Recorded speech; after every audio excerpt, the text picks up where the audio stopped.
Hello, welcome back to the M2 Podcast. I'm your host, Michael Anthony. My co-host right here is KyleHeath. This is the show where we cover gaming industry-related news of the last week. This week, we're going to talk a little bit about how Microsoft is raising prices on the Xbox consoles again, which I think is the second or maybe third time in the last 3 years. We're going to get into that. Steam has a new look, which is kind of cool. We're going to talk about that. And the last thing we're going to talk about is the state of play for PlayStation. We have basically all the new announcements and everything coming to PlayStation. But before we get into it, Kyle, how you doing? You got yourself your Panthers shirt on. This one's a happy one. It's not boring or upsetting. I have the Panthers cup right over here. You have one to match it. You can only get those at the stadium. That's how you know we're real fans, even though we hate them at the same time. It's lit. How's it going, man? Victory week. Victory Monday never felt better. Smoked Yeah, no, it was a great game. I don't think you could have a better game in terms of a score. Shutting someone out, especially in the level of the NFL, is so rare. And so fact that I was able to be at a game where that happened is just icing on the cake. Yeah, I don't know. Best game I've been to, that's for sure. Yeah, dude, it was quite the day. And I don't know, I've just been riding high all week, man. Felt good. Feels good when a team you really care about just pulls out a win, especially one that doesn't win often. It's crazy. So it shut him out too against a rival. Against divisional rival. It's insane. It's not only was it wasn't just any game we posted. We pitched a shutout, but hey man, it happened. I don't know. I mean, I think going into it, I wasn't super optimistic about a win, to be honest, just because of how the teams performed, and it's just it seemed like we weren't able to make much of the offseason the first two games, so it was just expectations weren't there. And there's people out here saying man, if you didn't believe we were going to win, you ain't a real fan. All that. I'm listen, the real fans understand football, all right, and understand that going into this game, it did not look very good. So. Not even a little bit, man. It looked like we were never going to win a game again in our lifetime. It was that bad. But to see you win, we're back, baby. But I was wrong. I will comfortably admit that. Yeah, dude. It was good to get a win. The real thing now is can we stack it? But I ain't going to think about that until Saturday night. All right? I'm just going to ride the win. And then Saturday night, I'll move forward and be all right, can we stack it? Because I don't know, we're not playing great teams, to say the least, especially the next 4 or 5 games. So we'll see. We'll see. Just riding this one out. But yeah, no, it felt good. It was cool to be in the city and kind of being in Charlotte. We ended up staying the night. We were in Uptown. I think we were at the city center or whatever. I think we stayed at the Aloft down there. Yeah. So yeah, it was nice to be there. We went to the Red Eye Diner. We had dinner there. So. That was nice. Nice, man. It was nice to go it's funny. I recommended one of my friends to go there. No, I recommended my parents to go there on Saturday after the Merseyside Derby. They're like, yeah, we're kind of hungry. And I was like, why don't you go to the diner? And they had no idea the Red Eye Diner was literally 2 blocks away. So yeah, dude. It was really nice. I'd recommend it for sure. I think I like steak and eggs. Oh, man. Oh, baby. Oh, yeah. Really good. You know what the best part is about American diners is you can have whatever you want. I know the menu's wide open. They don't judge whatever hour of the day. Yeah, they're just all right, 24-hour, let's go. Yeah, whatever. Sick. Yeah, sounds pretty cool. But yeah, no, that was a good weekend. Outside of that, gaming wise, the only game I really played was Valorant. I think I was talking to you it's been a thing before the pod. I was talking to you about it's been past couple weeks on Friday nights. It's typically no one's around, people working, and so I'm just I ain't got nothing else to do really. And so it's been a thing where I'll just grab a few beers, hop on Valorant, do a little trolling, but not too crazy, just having fun. And just get a couple drinks. It's been a lot of fun. So it's been kind of my thing that I've been doing. But yeah, dude, gaming wise, that was pretty much it. I don't think I played anything else. I will say, this week especially, I've been seeing at the time we're dropping this, the day we're dropping this, Silent Hill F is releasing. And reviews have actually been really good, better than I expected. I think it's reviewing out the high 80s right now on Metacritic. So that's awesome. People are really liking it, and the couple of reviews I've seen from people I trust They said they were actually impressed with like the storytelling and like kind of the risks they take in terms of like, how like, which I guess shouldn't be a surprise for the Silent Hill series in general, but like this game is very much like taking on very serious and direct topics and not really like sugarcoating anything. So that's what I've seen, especially for the reviews I've seen too. It's like there's it takes place in like 60s Japan and playing as like essentially like a schoolgirl that's like trying to find herself, and she's dealing with like a drunk father who's like abusing the mother. It's like it's very like serious kind of family dynamics there, especially in the 60s. So that's kind of like that's one of the many things it explores in the game from what I've seen. So it's but yeah, from what I've heard, it's very much like, I mean, there's some people saying it could be one of those games where like, well, especially when it comes to the Silent Hill series, we'll look back generations from now and be like, oh yeah, that was like like Silent Hill was that series and they didn't let up. So that's exciting to hear, to say the least. Yeah, it's pretty cool. I think I never really played the Silent Hill series, but I have watched people play it. Like that kind of those kind of games take a lot of my concentration. I rather just watch kind of like a highlight reel of people playing through the levels. Yeah. And I do love React content too. Like Markiplier was one of the biggest people that I knew that would do those kind of games. Just horror, go start to finish, and then take the best parts. Yeah. But you're right.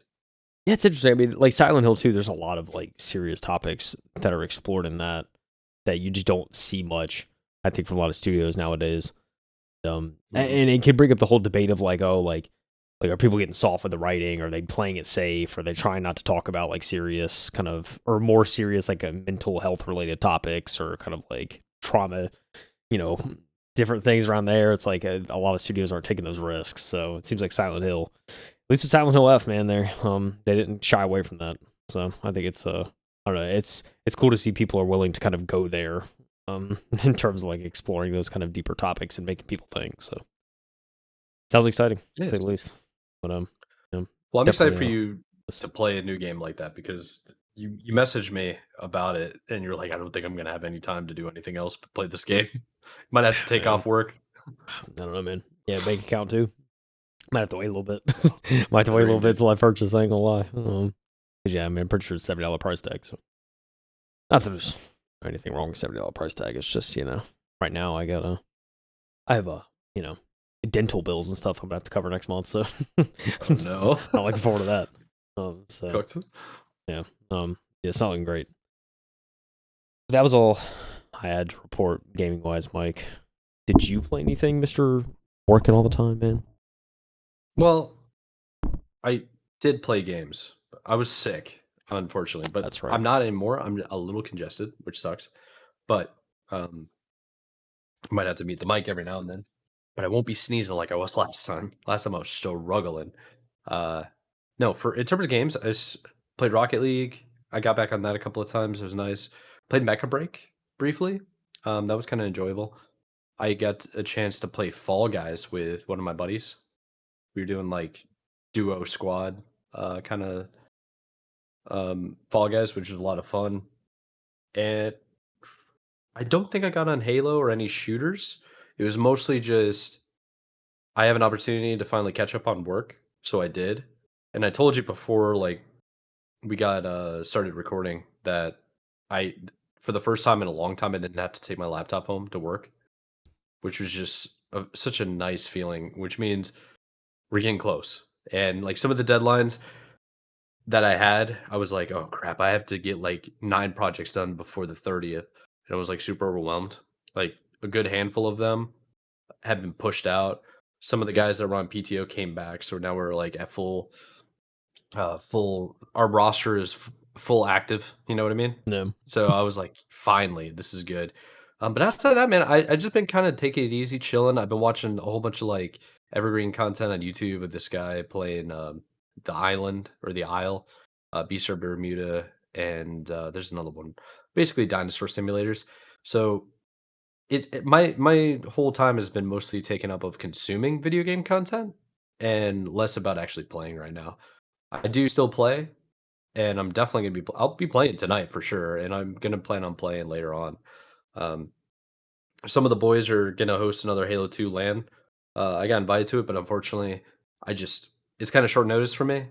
And where I'm at, I rather stay in the house for the rest of the year, chill out, not do much because I've had like a really busy 2, 3 years, and I just don't want to go travel to go to a LAN. Feel it. Especially when I'm going to be going to that town in like February anyway. So it's like let's just relax, man. Like let's just have. I seriously wanted 1 month of doing nothing. You know what I mean? Like, I wasn't going out of town. There was no weddings. There was no work trip. There was no like none of that. I just want to be inside like a hermit, and doing nothing. I want people to be texting me and checking in on me. You know what I mean? Just True. zone out. True.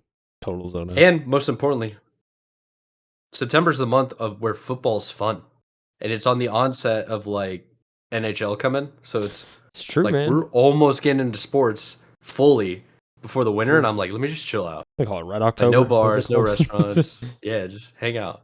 Yeah, Sorry? man. It's called like Red October or something. You have like baseball Oh yeah. too, postseason starting. For That's what I'm people into saying, post man. it. Yeah. Yeah, but dude, I mean, yeah. Speaking of hockey, Canes preseason it started, so Yeah. it's one of those things. Are almost there. Yeah. Yeah. They hopefully they made a step forward. They gotta figure out a way to beat Florida.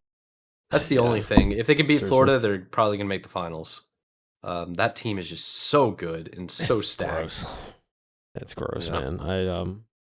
Yeah, I don't know how many regular season Canes games I'll catch. Probably like if I'm at home or something and I get the notification they're playing, I might throw on a stream, but we'll see. I'd definitely be watching postseason though. Oh But yeah, dude, it's the Panthers, man. Florida Panthers. It's never been Tired good. of them. Tired Tired of of it. 'em. I'm sick of it. I'm sick of it. I'm sick of them. Get them out of here. Yeah. But Carolina Panthers are doing okay. Just okay. We need better than last year. That's where I'm at. Yeah, I mean that's where I'm at too. I'm hoping for better last year. I think to your point earlier, this is very much like set. That's my favorite part is like September. It's like it's when it's fun, right? Like you just there's still some unknown, still a lot of season left. So like even if team doesn't do well, like they could do better, and it's just like there's a lot of unknowns still. So especially once we get to October, we'll start Yep. to know more. But I mean, Exactly. at this rate, man, like for the Panthers, I'm just like, all right, we know what's possible. This is the standard now, so it's like Yep. you know what you can do, so you just gotta repeat it as many times as you can. So good luck. But Have so, you have you been seeing anything for what's it called? I just lost my train of thought. Never mind. Scratch it. uh, I've been thinking a lot about Dragon Ball games and getting back on Dragon Ball Sparking Zero mm, recently.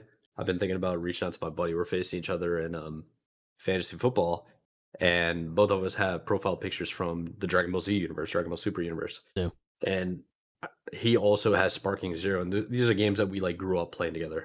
And I've been yeah. meaning to DM him, just be like, "Yo, man, like, let's go settle this. Let's go settle this on Namek, dude. Just have fun." Yeah. It's Yeah, good. it's gonna be going into this final year is gonna be pretty nice. There was a new game that got released, early access that we never mentioned. It's like 10 days ago or whatever that it came out. Is Skate? Have you seen any of these videos on Skate? Skate, dude. My like, Man, I've seen a lot of meme videos about people doing yeah, the so mine. craziest stuff. Like I've seen all these glitches seemingly, and Yup, wild man, wild beta, it's beta. beautiful. I'm loving it. I saw someone do a Christ Um, air through a cathedral yeah, like window. So yeah, funny. dude. He's like doing he's They're so good. with the board. He's just flying through the window, and the caption was something like, "This is why I love skate." It's just like, Oh yeah, just over the top ridiculousness. They had one that went viral on multiple social media websites, and it was like Skate, but it's only moves that I can do, oh and it's just him yeah, doing an I ollie, think I saw a that. shove it, and then he like picks up the board and walks down the stairs. It's like just really stupid stuff. Dude, I don't know why, dude. It's so Yeah. funny, man. Dude, the pop shove it. It's just the funniest trick, Dave. Like when you like, I'll just say, like if I see someone skateboard, I'll just be like, "Yo, do a pop shove it," because I don't know why that trick just sounds It's so hilarious. easy. I know it's not a hard trick. It's like that's so funny. Oh Oh, it's so funny. man, All right, let's get into it. What happened this week? Hit me with it. we got 3 articles, Mike. The third one culminating into PlayStation State of Play. right. But that is for later. Right now, we are talking about a PC Gamer article from Joshua Woolens. It says the title, long title, your favorite long titles. Love the long titles. No, it needs more. This needs more, dude. Steam's new store look is out and is earning a mixed response. Saying, quote, "Thanks, Valve. I am a grandma using Steam on a giant old touchscreen Samsung tablet." That's the joke. And then the hero image on the article, for those listening on audio, is a grandmother looking frustrated and defeated at a tablet with a friend of hers trying to comfort her by the looks of it. So this, again, is from the perspective of Joshua. Very opinionated article, I think, for the most part, so I'll just read it from his perspective. Beginning to think I have far too strong feelings about changes to Steam Minute? I don't know. Minute. It's like a French menu plural. Minutia? Minutia. Is that what that is? Let's see. That actually sounds completely right, and I was butchering that. So hold on, let me. The only way to find out, we can do no, audio it. The audio. Yeah, it's minutia. It is minutia. Wow. Yeah. If you're English, I guess. That was a generational fumble with me. All right. You're right. Change to Steam's minutia. Why? Because when I heard that Valve had finally unleashed its updated storefront from beta, I fired up the site so quickly you'd have thought it was giving out candy. No one should care this much about website UI updates, but I do. This is my cross to bear. Steam's storefront update is out of beta, and the front page the front page is a whole lot slicker now, also wider. Valve has merged the two constituent parts of its old UI, that big list of categories down the left-hand side and the blue bar up top, into a single easy-to-navigate bar. As part of the merge, the category section now displays, well, actual categories. Before, when it was consigned? So what is this? It was consigned. The confines of, I don't know. The confines of the sign. The consign to the sidebar. You know what? What do you tell me? Tell me, Google. Consigned. Okay, all right. I've never heard of that word. I'll be 100% real with you. You know, the Steam categories you could select consisted of things like top sellers and new releases. Now, hovering over the new categories display section shows much more useful game genres, letting you easily browse by things like racing, stealth, and what have you. Also, the categories that appear are personalized for you, which is either very convenient or yet another intrusion by the dead hand of surveillance capitalism. You can do whichever you prefer. You can take any angle you want. You can take the angle of they're trying to rip you of every single dollar you have by presenting you with things you know you want to buy. Or they're just trying to look out for you. Like, hey, look, Mike, this is a great game. Just going to serve it up to you. It's up to you if you want to buy it or not. You're an adult. Okay. I like that. But we'll give you a little discount if you incentivize you. You said discount? I like the look of it, though I suspect the most stalwart PC gamers among you might recoil a little at how clearly mobile-friendly the new layout is. Indeed, some of the community response on Reddit has been a little mixed. Thanks, Valve. I'm a grandma using Steve on a giant old touchscreen Samsung tablet, said Dog Dylan. Let's go, Dog Dylan. Why, who may in fact be a grandma on a giant tablet, but is more likely a snarky Steam user. And my favorite, yet another site update that gets worse on PC in favor of mobile. Bigger icons, less information, more clicks to navigate menus, ... Concurs. Wait for it, the username might secretly be Mad Mike, Hooligan Mike said that on Reddit. Yeah. Just a coincidence, guys. Hooligan Mike. Still, at least some people do like it. Good lord. It's actually so much better, said Zerdronic. And the categories tab is actually comprehensible to look at. Me, well, Joshua writing the article, he likes it. Or at least disliked how it looked before enough that it feels like an improvement. Hey, take the wins where you can. at least Valve hasn't installed a helpful AI chatbot prompt up there, which AI race, who knows? Could be a addition in the future. I would not be surprised. Side note, what do you think Valve would call their AI chatbot? I don't know. I should workshop some names. Steam. See, I'm trying to brainstorm. Think about the Valve universe. Think about the games. What's the robot in Portal? I forget his name. Something like that. No. I Gary's think mod. Half-Life. It's character in Half-Life. I don't know. Probably Super, maybe? No. Yeah. Hydro? It'd be Hydro. Hydrobot? I think Hydro. I like that. There's a ring to it. I'm just thinking about because, like, from a mechanical perspective, Steam, you need a valve to unleash Steam in the exchanger. So, like, hydrodynamics, you need a Hydrophonic. Yeah, hydrophonic. Isn't that a band? DJ? Probably. I think so. I'm not really terrible in love with like the idea of this being touchscreen Friendly. but but the problem is like everything's going that way. Even if you think about like Windows, when you first install Windows 11, it's very touchscreen friendly. Windows 7, I think, or X, maybe it was XP. I don't remember. Windows 7, I think. It was more towards people that had touchscreen like monitors or laptops. So Right. it's always going to have that option. I would like the option to kind of toggle it. You know what I mean? That's you know how true, like yeah. on your browser when you're searching on your phone, you switch to desktop mode? Yeah. I want that ability with all my operating systems. That's a good point. Yeah. Kind of makes me wonder why they wouldn't have that, but I think I mean, this is the thing. I look at this, when I'm looking at this, I immediately think when I look at this, my interpretation is like Steam Deck is prioritizing Steam is prioritizing their Steam Deck users. Because if you're navigating this on a Steam Deck, it make a lot more sense with the tiles and kind of what you can click and navigate with joysticks as opposed to a mouse.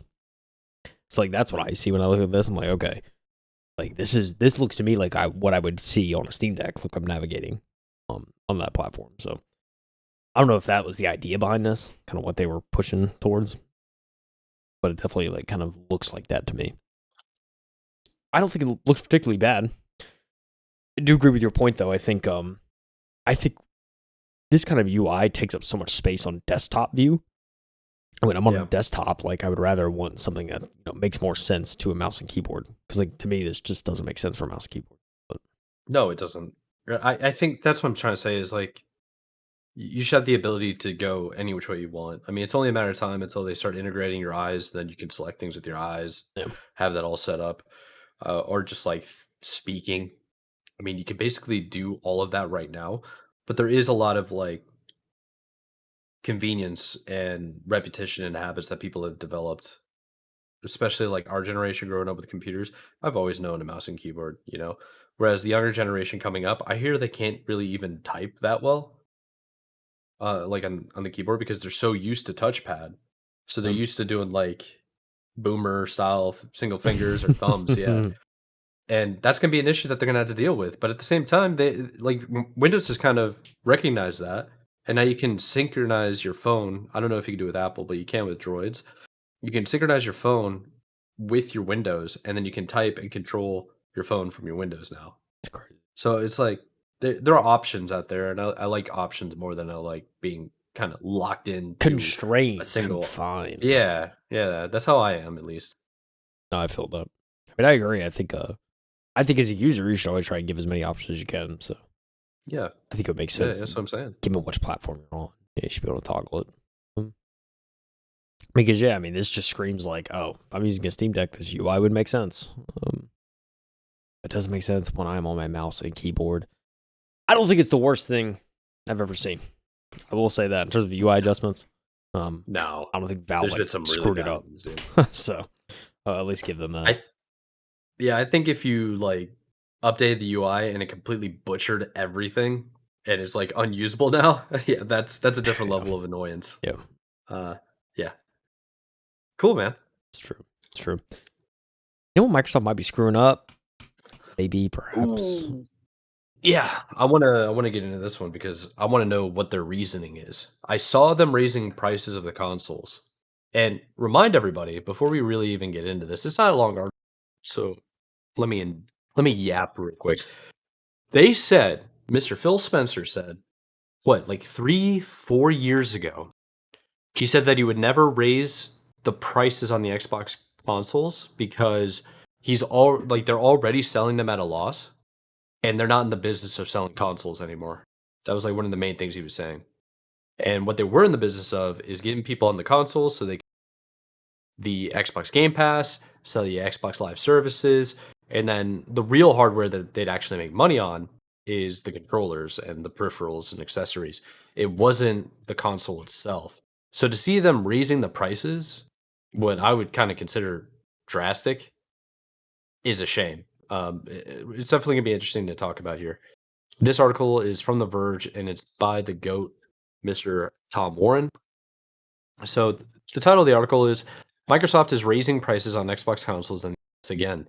Xbox console prices are going up in October, making an Xbox Series X $649.99 in the US. Bro, holy smokes. Yikes.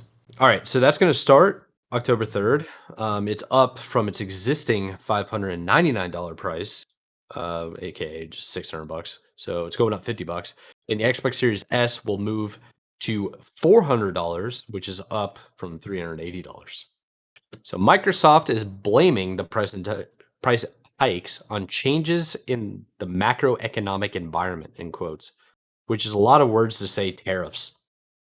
Xbox console pricing outside the US will remain the same. Thankfully, pricing for controllers and headsets will remain the same in the US. If you remember correctly, Nintendo Switch 2, when that came out, they basically halted the release and then preemptively raised the prices of the consoles by like how much? I think it was like 60% or something crazy. Yeah, it was some amount. I don't remember. People were upset. Um, yeah, I'm upset Yeah, now, but at least thank goodness I got an Xbox Series X ages ago. it's a Anyways, the price rises mean Xbox Series S consoles will increase by $20. Xbox Series X consoles will be up by $50, and the 2 terabyte Galaxy Black Special Edition Xbox Series X is increasing by $70, all the way up to 800 bucks. Oh, a buddy. So there's a quick little chart for anybody that's watching the stream right now, and it basically just shows everything that I just said. Um, the first number it shows is the new price, and then the old one's, well, the one to the right is the old price. So Microsoft only just raised the prices of its Xbox products worldwide in May. This is what I was talking about. They raised the prices. May, dude. That was 5 months ago. wasn't that long ago. Yike. No, it wasn't. With price hikes to the Xbox Series S and X consoles, controllers, and headsets. So those previous prices increases already bumped the Xbox Series X up by $100 and the Xbox Series S by $80. Coupled with today's announcement, that means the Xbox Series X has increased its in the US by $150 and the Series S by $100 in just 6 months. It's only going to go up, by the way. It's only going to go up. Microsoft Xbox Series X 2 terabyte Galaxy Black Special Edition originally debuted nearly a year ago at $60, and it's now about to be $800, a $200 increase in just a year. Microsoft's latest price increases are the second this year, following initial price hikes in 2023. Microsoft also planned to hike the price of some of its first party Xbox games to $80 this holiday, and then walked back those changes in July. Bro, let me talk about tariffs real quick.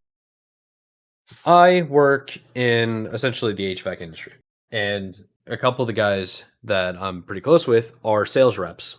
They represent Carrier, Train, Aon, KCC. Did I say Carrier, Train? There's a whole bunch of different JCI, York, basically HVAC equipment.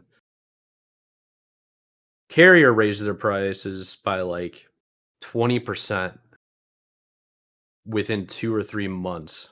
So basically, at the start of the talks on tariffs, before the guy even took the freaking office, right? They raised it by like 20% by the end of February. Train raised their prices by like 30% by May.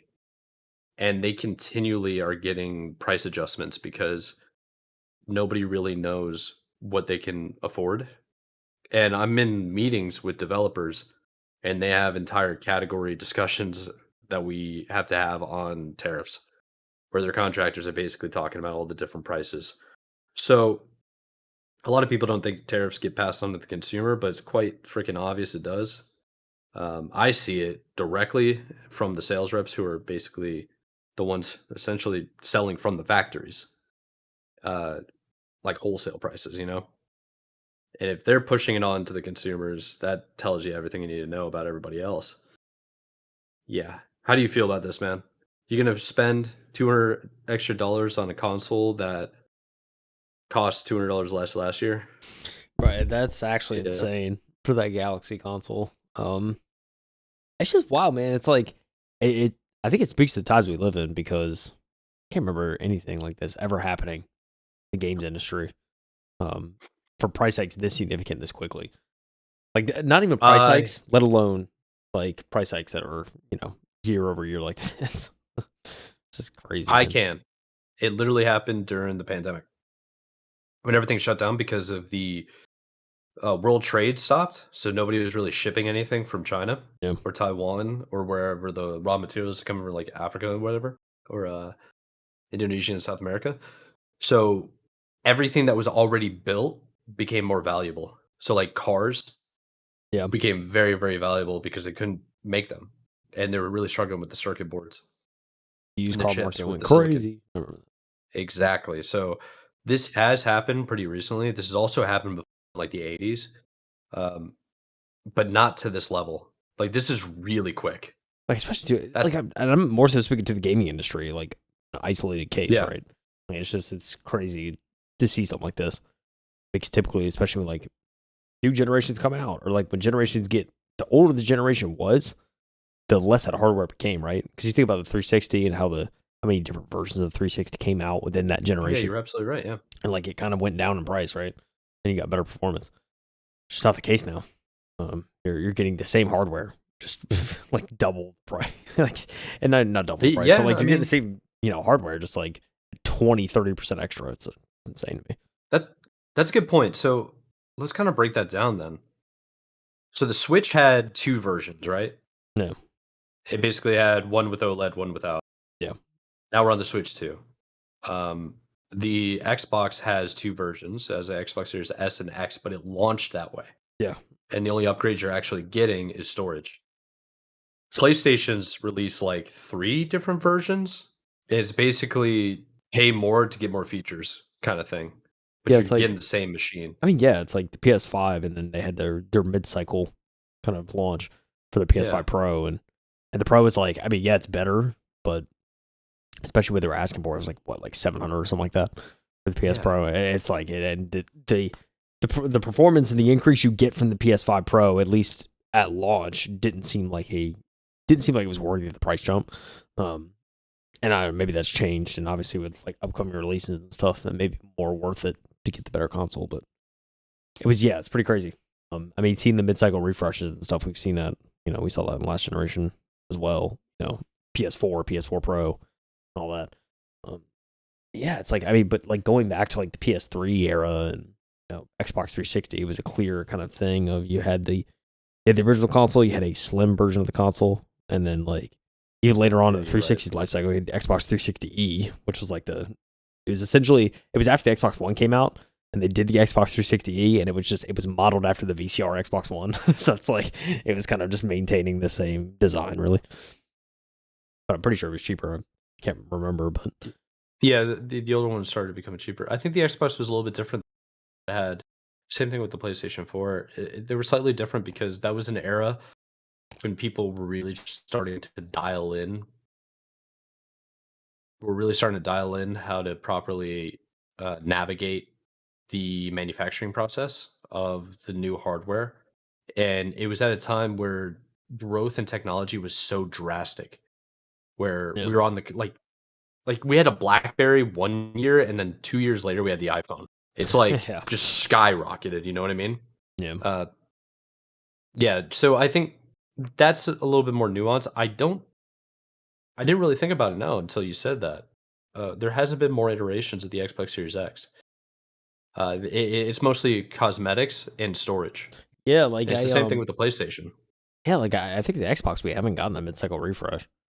Not really. PlayStation No, got it with the PS5 Pro, but I don't think we've gotten it with Xbox.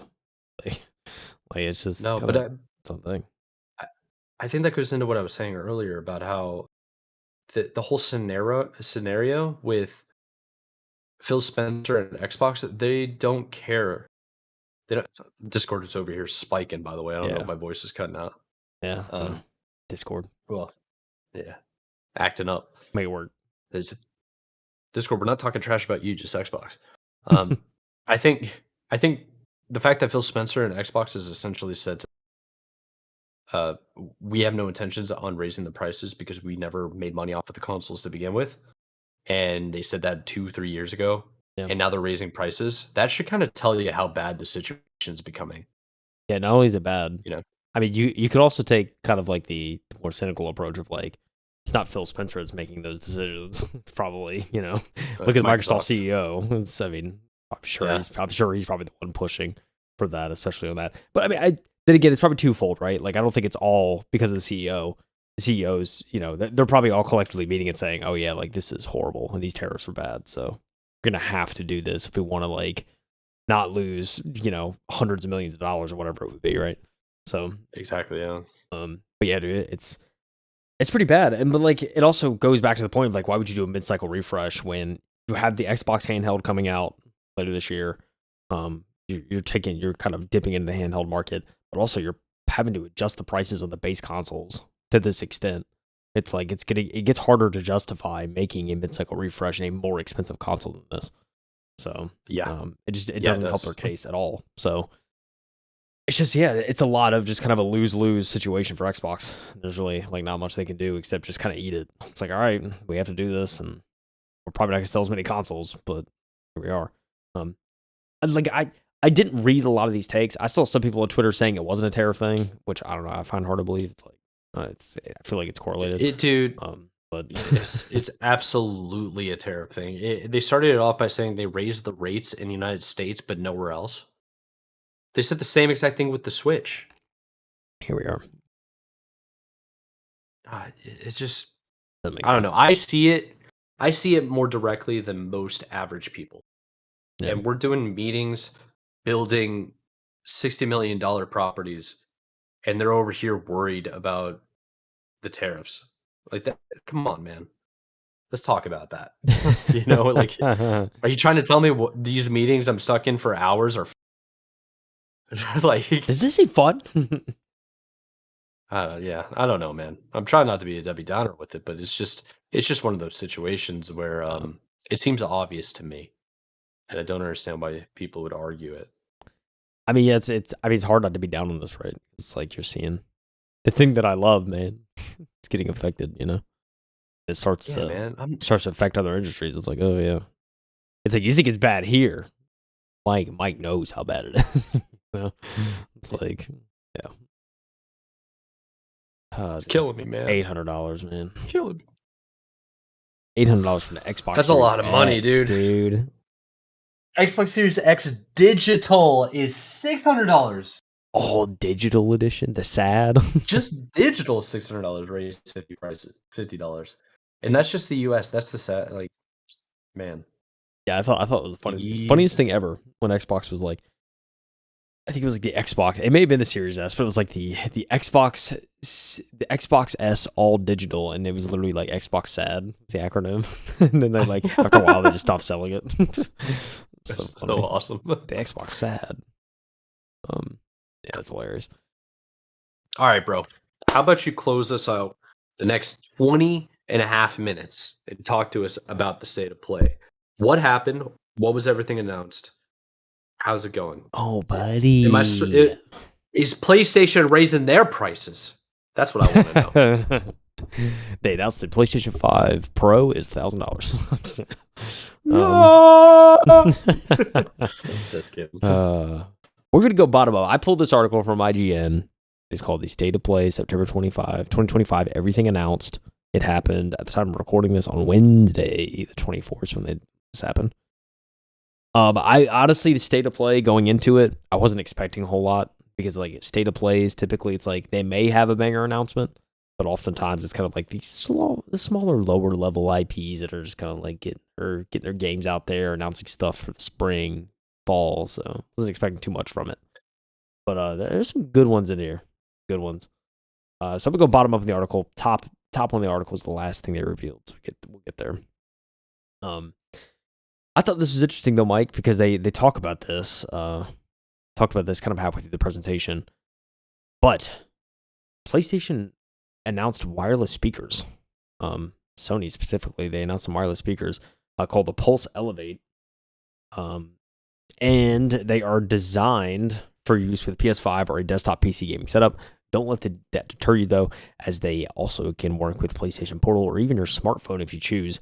They come as a pair in both midnight black and white, feature a built-in microphone with AI-enhanced noise rejection, as they called it. So you can even use these as voice chat. So you can, can have people talking to you through the speakers instead of headphones. So there's no price yet, but they're supposed to be out in 2026. They had a nice trailer for them that kind of shows them. You can see the technology. There's some planar magnetic drivers. It's crazy. It looks clean. Crazy engineering going on here. Feel every impact. Built-in woofers, as they say. Woofers. Yeah, woofers. 3D audio supported. I mean, they do look pretty clean. Like as a desk piece, it's like two like kind of concave cylinders kind of sitting on your desk. Mm-hmm. But it's cool. I mean, the idea is like they're wireless, right? So you can put them anywhere. You can like have them on your bed. Like if you have them on two opposite sides of your bed, you hook up your PlayStation Portal, and all of a sudden you're just in a world, right? Playing on your bed. That's pretty sick. Yeah, they kind of remind me of the Spectrum like router that you can get. Yeah, it's nice. I mean, they also have obviously like charging docks. So like you literally just set the speaker on like a charging pad that just charges. So like if you're at your PC, you can just plug them into the docks and use them indefinitely. And then when you want to take them around your house or whatever, you can pop them off anytime, just set them down. You're good to go. But yeah, I mean, I get some AI enhanced kind of noise rejection stuff. So, you can theoretically use it for chat and whatnot, not have to worry about reverb or anything like that. So I don't know. I'll be curious to see the demo of these. I think it was cool to see some hardware though, the State of Play. So it's pretty cool. Other hardware we saw. Celebrate God of War's 20th anniversary, PlayStation released a limited edition DualSense controller celebrating Kratos' legacy.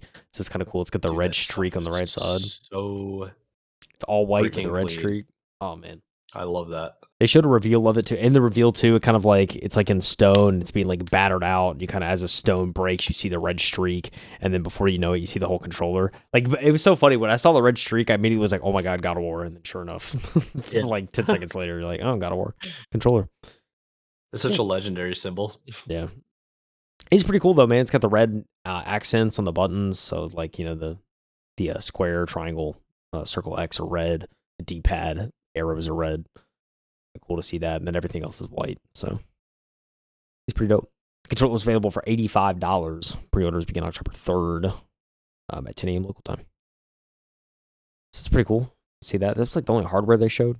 There's all sorts of games. 7 Deadly Sins. Got its own little game launching in January. So brief descriptions of 7 Deadly Sins Origin will let fans into the iconic Japanese manga and anime series adventure through a free-to-play open-world RPG. It can be enjoyed solo or with other players. That's kind of cool, a little RPG in the 7 Deadly Sins universe.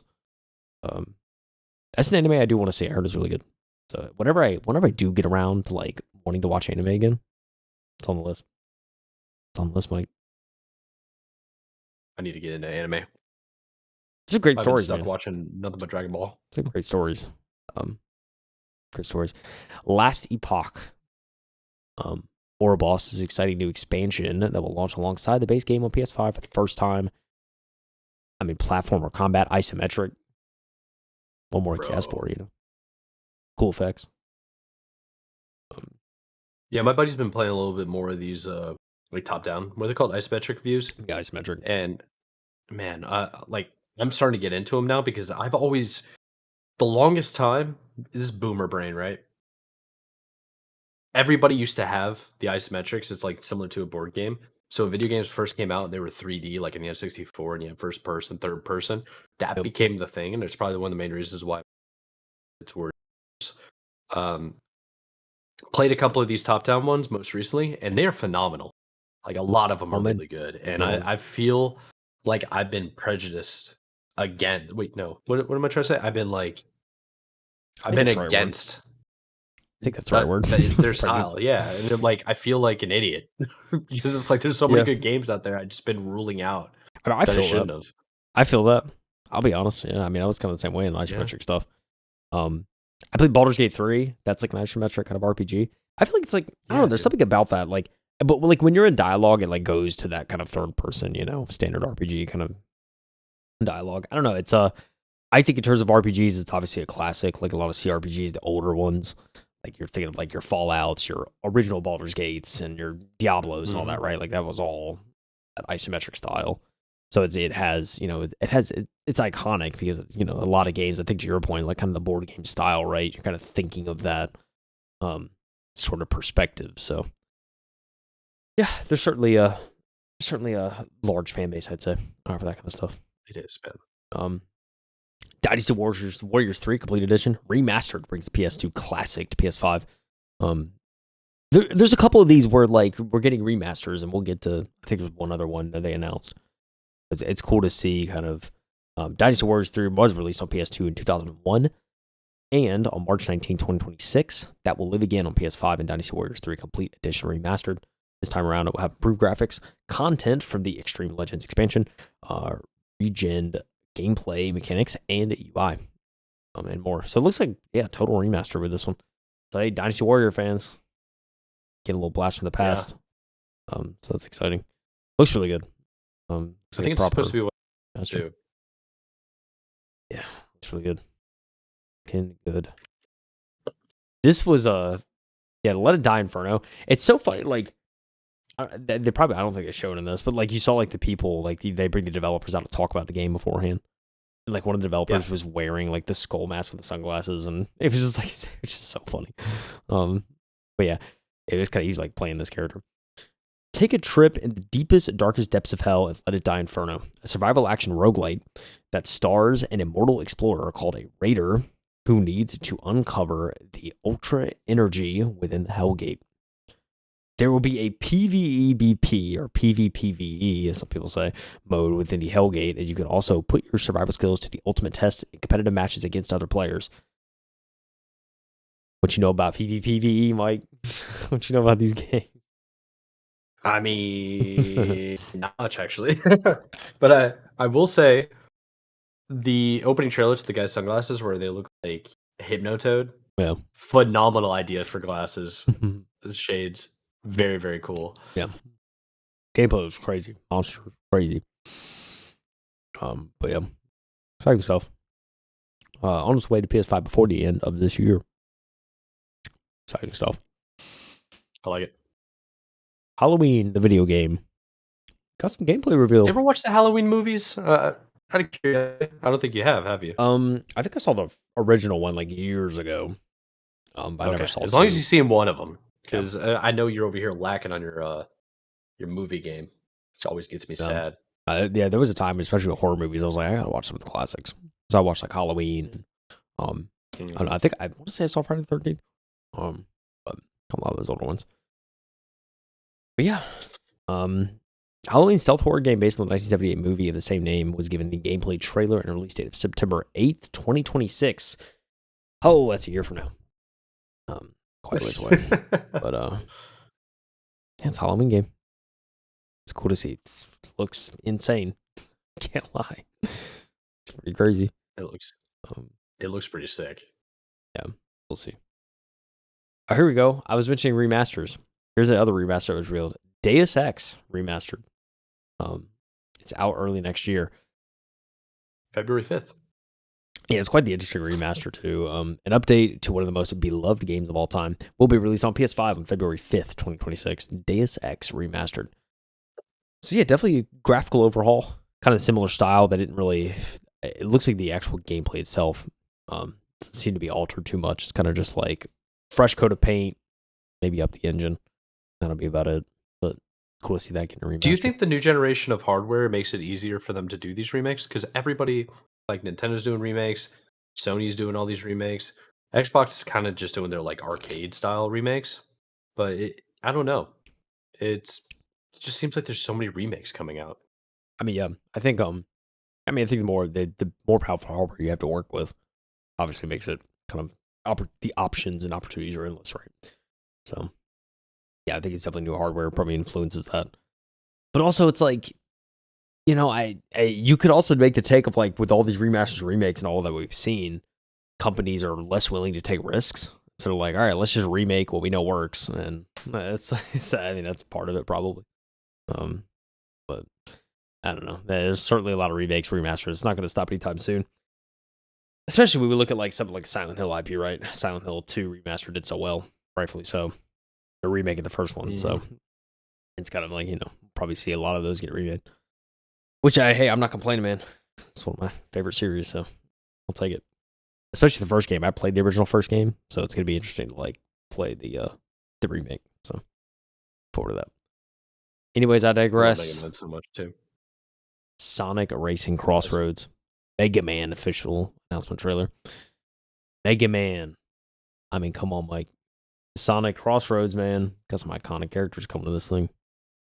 It's looking pretty good.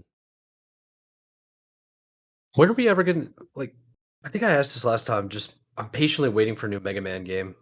But it is cool to see that Sonic Racing is still getting more content. Yeah. Yeah, that's cool. That's a good question. Here's racing fans. Something for you, Mike. I know you're not. I don't know. I can't remember if you're a huge Gran Turismo guy, but I am, but I don't have it.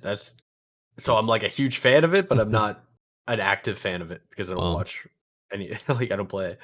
Well, this is what's crazy. Gran Turismo, they're celebrating 100 million units sold.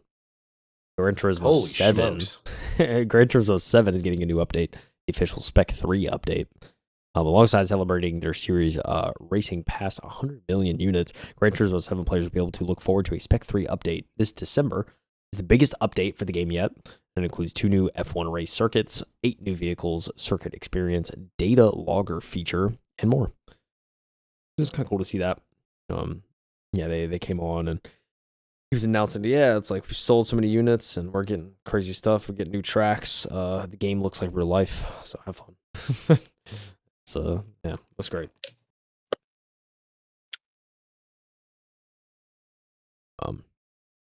We can get that. Hold on. With Gran Turismo, we can get the McLaren racing rig that we covered last episode. Be all tuning orange, in, man. All orange. I'm so sick. Like where your head's going. Microsoft Flight Simulator 2024, Mike. It's coming to PS5. It's about time. It's making its way to PS5. December 8th, 2025 is when they announced it. It's also going to have PlayStation VR 2 support in the works. It seemingly will not be available at launch, so you can get your full flight simulator experience. Yeah, I thought this next one was interesting too. PlayStation Plus game catalog October 2025 lineup was announced, headlined by Alan Wake 2 coming to Game Pass. Sony revealed PlayStation Plus game catalog October lineup, and so they started talking about Last of Us, and I was like, oh dear God, are we gonna have like Last of Us Part 2 remastered with HD 3000? Like, what are we gonna have? But no, they were just 3000.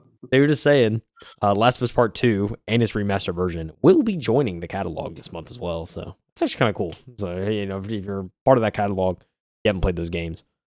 If you somehow haven't played those games, you're part of the catalog. Now's your opportunity for free, seemingly, if you're subscribed. So there's that. Code Vein 2 is going to help kick off 2026, roughly 7 years later after the launch of Code Vein. Its sequel, Code Vein 2, will be released January 30th, 2026. So, Code Vein people, rise up. It is your time. The sequel is coming. So, exciting stuff for that fan base, I'm sure. Looks pretty good. It's very interesting. I've heard of Code Vein, but I never actually like watched it or played it. Yeah, I'm not either. You know, it's one of those ones that just circles around, but because I don't have a PlayStation, I'm out of the loop, man. Out of loop. Telling you. Chronoscript The Endless End tells the tale of an editor trapped in a manuscript of endless story. It's quite the art style, I must say. Seeing this little side scroller, you're caught in the pages of what you're writing. Actually looks, I love the art style. Actually looks very interesting. These side scrollers, man, you can get really creative with them. That's seemingly people are. That's what I'm saying, dude. The come up is real. Ori. Shout out Ori. I always give a shout out to Ori every single time. Shout out Ori. Crimson Desert. Will tells Cliff's journey to reunite with the Greymans next March. So Crimson Desert people, man. Guess what? The open world action adventure game Crimson Desert will be released on March 19th, 2026. The team celebrated that announcement with a story trailer. Crimson Desert stars Cliff. He will control we will control him as he works to reunite the Greymans and really the forces of the continent of Pywell against a terrible evil. So Crimson Desert looks pretty badass, not gonna lie. I love these cutscenes and stuff and like the graphics, but I only want to see gameplay, you know? That looks more like gameplay than the first bit of the True. trailer. Fighting hairy ogre. Gotta be careful. I mean, that gameplay right there, dude. Sick, dude. It's like Tears of the Kingdom. Give me a new graphics card, please. It is Tears of the Kingdom medieval style. Looks like that. Yeah, it's pretty dope. Final Fantasy Tactics gives a gameplay overview for the Ivalice Chronicles. I'm ahead of launch next week. Comes out September 30th. So it's cool to see some gameplay for that. Good for them. Zero Parades for Dead Spies is a new spy fantasy from Disco Elysium's ZAUM. Yes, I'm older than 17, IGN. Watch the video. Dead Spies revealed during today's State of Play. It looks to be a narrative first espionage RPG steeped in paranoia, surrealism, and the struggle for redemption. Players will take on the role of Herschel, a brilliant yet unfortunate operant in a world where trust is scarce, betrayal is just around every corner, and failure is inevitable. This will be another CRPG like Disco Elysium, but it will come with some new features like dramatic encounters, failing forward, and exertion and conditioning. So, looking at the gameplay, it looks just like Disco Elysium, and that is a very beloved RPG. So, I think a lot of people will be hopping on this one. 17 and up too. Gotta be hit that okay when you click the trailer. Gotta be dope. I knew. Cool stuff. Neo 3 finally got a release date. Finally, for Neo 3. Released on PS5 February 6th, 2026. A little more, you can check out a lot of games coming out in February. I was gonna say it's a big month. Got Resident Evil 9 as well. Big month for games. Hopefully none of these get delayed. So that's all we can hope. It's good to see Neo 3 getting a date. And then Mike, we're out here. First look at Battlefield 6 campaign. That is correct. We saw a gameplay. We saw some campaign. Little snippet. Campaign. Yeah, it actually, dare I say, looks intriguing. I think it's interesting that they put it on PS5. What's it called? Yeah, PS5. Yeah, it's kind of interesting, but I mean, it's cool, man. It's it looks intense. As I'm sure any Battlefield campaign does. So I don't know, man. It's one of those things I'm like, okay, I could play this. I get into it. Definitely. So I don't know, you should go watch it, Mike. What it's all about. You can watch it, Mike. I'm gonna have to go. I'm gonna have to go watch it, and then I'm also gonna have to go read some interviews about it. Or I can go in blind. I mean, it's 10.5 minutes of just straight up gameplay and like story-driven content from the campaign. Yeah. It's just fun, man. It's really cool. It's fun. I thought they kicked this State of Play off in a very interesting way. They just kind of jumped right into a game and did gameplay. There was no like introduction or anything, which I really liked. Housemarque's Saros kicked off the state of play.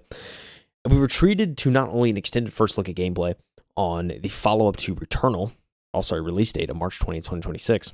This isn't a sequel, but a new game starring Raul Carlos. That is a name. Raul, we'll just stick with Raul, who finds himself on a shape-shifting planet known as Carcosa. The sun also plays a big part. We hear a voice saying, every time the sun dies, time stretches and tears. Oh, and weapons appear to be powered by the eclipse happening as well.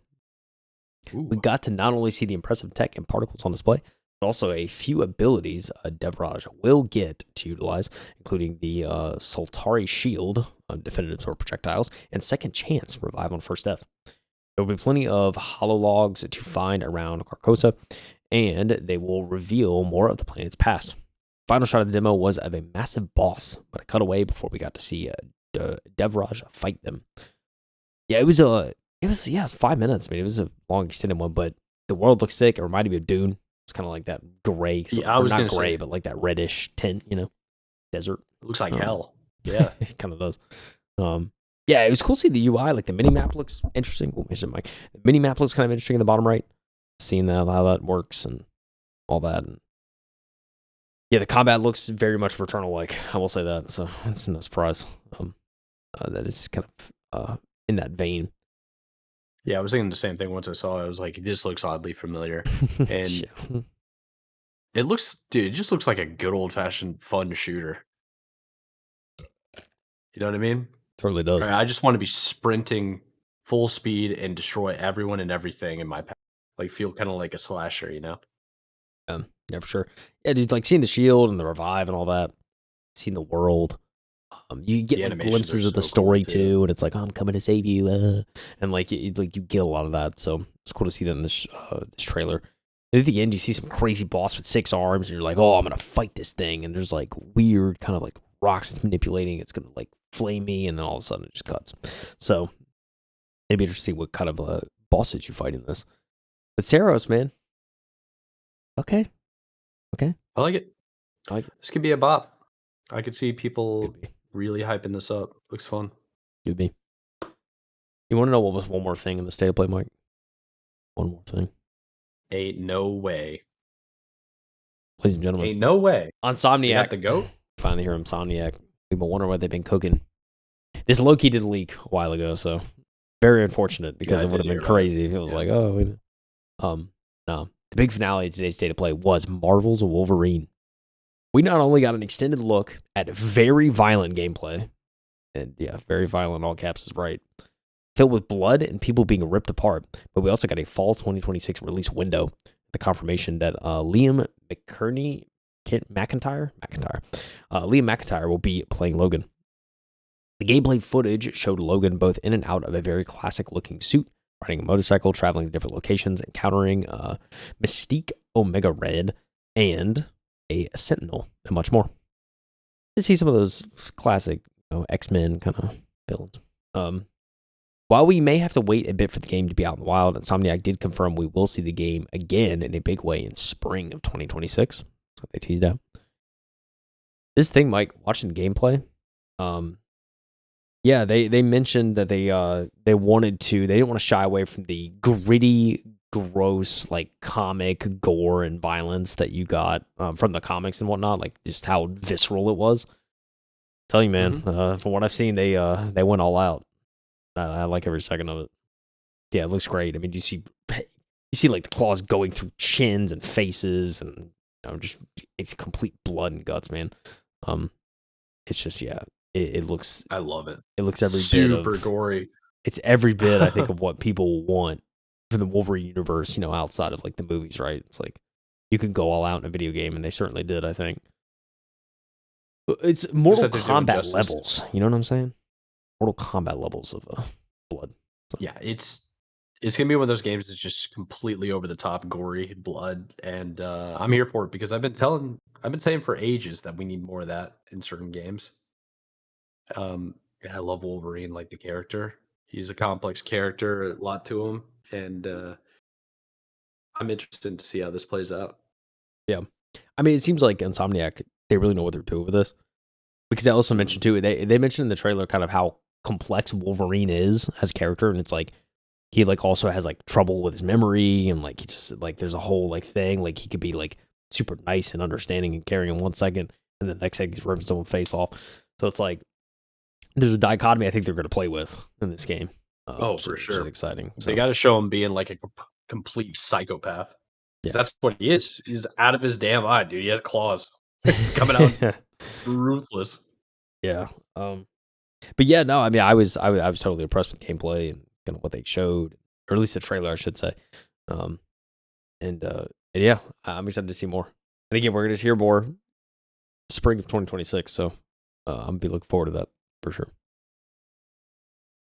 Yeah, it's gonna be interesting. I kind of want to know what the PlayStation fanboys are thinking about it. If they watched it or if they're only seeing the trailers because the social media is like talking about it. It's very selective. If they watch the whole thing, Yeah. might send it over to my buddy that is like super fan of PlayStation. So love to know what he thinks. Yeah. No, yeah, I think it wasn't a bad presentation at all. I think for me, like getting Wolverine at the end was really cool. Seeing more of that Saros game was cool. Yeah, it was certainly a lot. I mean, the whole show itself is over 35 minutes of reveals and news. Yeah, I think it's like 35, 40 minutes. What we expect from a state of play, lengthwise. Yeah. But yeah, it wasn't bad. I think Wolverine really helped, in my opinion. At least from what I like to see in these state of plays. Because like state of plays typically, they're not showcases, right? Like it's typically smaller, kind of more indie stuff, or low key. But to get something like Wolverine in there, I think it was kind of cool to say like, hey, by the way, you get more of this later on, but it's there. 100%. Yeah. It's going to make people excited because when was the last Wolverine movie game we had? I think it was the Wolverine the game when they X-Men were Wolverine copying the movie, something like that, right? I really enjoyed it. It was fun, but it wasn't loyal at all to the content, Yeah, not true to the comics. What are you doing, man? Yeah, man. The source material, as they say. It'll be cool to get a whole game Wolverine, explore Logan, his character, So it'll be cool. That's what I'm saying, dude. Here, let's do this. I'm gonna copy and I'm gonna paste the full PlayStation breakdown, state of play. That's only 40 minutes long, and I'm gonna put that in the description for anybody that wants to check it out yourself of what we covered. So true. So yeah, true. Yeah, it wasn't bad. It wasn't bad at all. I liked it. Yeah, dude, go watch Battlefield stuff. See that cinematic trailer or the best campaign believe, stuff, brother. Check it out. It's kind of cool. You know, I'm a big fan of Battlefield. Yeah. I honestly need to finish Call of Duty now that I think about it. I don't think I finished the campaign. I think I got distracted of Black Ops and just stopped playing. It's crazy. It's interesting because I'll play the campaign mouse and keyboard and then I'll switch over a controller when I'm everything else. Yeah, that's funny. Yeah, it's a side note, but I saw like an article. Apparently, they were interviewing with some like the COD, team members from making the game, particularly talking about Call of Duty 7. Talking about apparently they've already like turned down a lot of like very lucrative skin deals and partnerships just to save the backlash they got from all the skins and selling out they did in the previous one. So apparently they claimed they've backed out of a lot of those deals for the next COD just to maintain integrity. Well, you know who owns Xbox now, or who owns Call of Duty now is Xbox. Microsoft. So it makes you kind of wonder: is Microsoft the one leading that charge? Question. I don't know, man. I don't know. Microsoft's leading it, bro. You get to play as a Care Bear running around gunning people down, man. They wouldn't do whatever you want, bro. You'd be Sabrina Carpenter just tearing it up in Warzone, So just how it would be. Right. But I feel like it was a decent little state of play. Yeah, I gotta watch the Battlefield one. How you feeling overall over the Steam new look and Microsoft raising prices? Because I think the Microsoft raising prices to me is probably the one that's going to get the most outrage for people. It's so annoying. Yeah. There's no other way to say it. It's just aggravating. Sure is. Yeah, it sure is. I mean I thought once was bad enough, and now we're like on the third price hike in 2 years. It's like $200 increase on one of them in a calendar year. Who's to say it's not going to get worse? Nobody. It's going to get worse. Yeah, I think it will. Buckle up. That's why you got. See, now it's like with these consoles, might as well become an early adopter. Why would I wait? I think the early adoption was day one, bro. When there was no games. Yeah, I don't know. There's nothing on the platform, but at least you could say you saved $200. Facts. Oh, it's just a crazy world we live in, man. Let's just try to get through till the end and see what's going on by like Christmas. That'll be when we get to find out, because that's when I'm going to be purchasing stuff. I want to get myself a new TV, and I'm hoping they're going to be on sale. Oh, man. I am getting very strategic about possibly purchasing. Just finally biting the bullet. Just being like, hey, save up a little bit until Black Friday. Be getting a new microphone for the pod. I'm not going to spoil anything, you know? Saving up. Okay. just to not only for the pod, but just for myself, you know, just have a nice, good condenser mic that's going to withstand the test of time. I need to do the same thing, bro. Actually, I haven't been. I'm struggling. I'm falling behind, bro. Feel it. It's terrible. I need to get myself the same mic you have. Well, you might need a new mic because you've been smacking it so many times that it randomly just cuts out. Nah, dude, I gotta be careful. That's your problem, bro. I mean, this mic's not bad.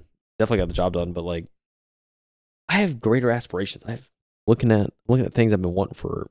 I'm looking at a particular mic I've been wanting for years, and I might be able to pull the trigger. So we'll see. Has the price ever come down? Yes, especially around Black Friday. So okay. So I'm waiting. My man's got a game plan. Let's go. I'm waiting. Sick, dude. All right. I think that's all the articles we have. That's basically the only thing that was going on for this week. Shall we wrap it up?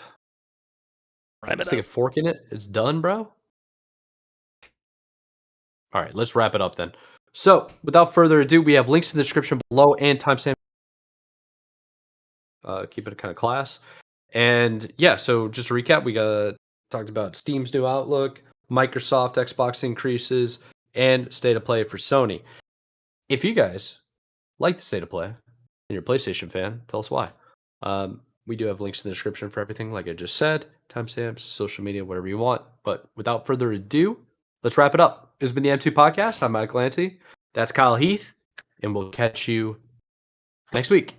So see you later. Have a good one. Go Panthers. Hopefully they're not trash this weekend. Peace. It's almost spooky season. It is almost spooky season. Dude, should we wear costumes every single day? Every single pod? Imagine. All right, bro. Let's let them go. Thank you, guys. See ya.